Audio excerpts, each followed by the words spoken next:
DTP কর্মীদের আয় বৃদ্ধি এবং পৌর নিগমের উচ্ছেদের প্রতিবাদে বৃহস্পতিবার ওরিয়েন্ট চমুনিয়া এলাকায় প্রতিবাদ সভা সংঘটিত করল অল ত্রিপুরা অসংগঠিত শ্রমিক কংগ্রেস।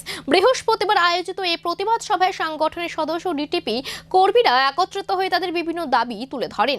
কর্মীদের অভিযোগ, দীর্ঘদিন ধরে তারা কম আয়ের মধ্যে কাজ চালিয়ে যাচ্ছেন এবং পৌর নিগমের উচ্ছেদ অভিযানের ফলে তাদের জীবিকা আরও অনিশ্চিত হয়ে পড়ছে। এই পরিস্থিতিতে কর্মীদের আয় বৃদ্ধি এবং উচ্ছেদ বন্ধের দাবিতে সংগঠনের পক্ষ থেকে জোরালো প্রতিবাদ জানানো হয়। প্রতিবাদে সভার পর অল ত্রিপুরা অসংগঠিত শ্রমিক কংগ্রেসের প্রতিনিধিরা সদর মহকুমা শাসক তথা সিএমওর নিকট একটি ডেপুটেশন প্রদান করেন এবং দ্রুত সমস্যার সমাধানের দাবি জানান। সারা দেশ এবং রাজ্যে সমস্ত অংশের মানুষের নিরাপত্তা, অর্থনৈতিক ব্যবস্থা, সামাজিক ব্যবস্থা ইত্যাদি নিয়ে শাসক দল বলা যায় ছেলে খেলা করছে।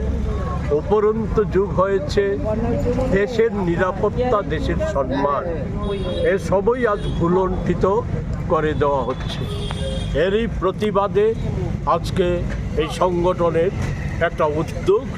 আমাদের মূল বক্তব্য হচ্ছে এটা বিচ্ছিন্ন কোনো সমস্যা নয়, বিচ্ছিন্নভাবে এই জাতীয় সমস্যার সমাধানও এই রাজ্য সরকার বা এই যে পৌর কর্তৃপক্ষ তাদের কাছ থেকে সমাধান করা যাবে না বলেই আমরা নিশ্চিত।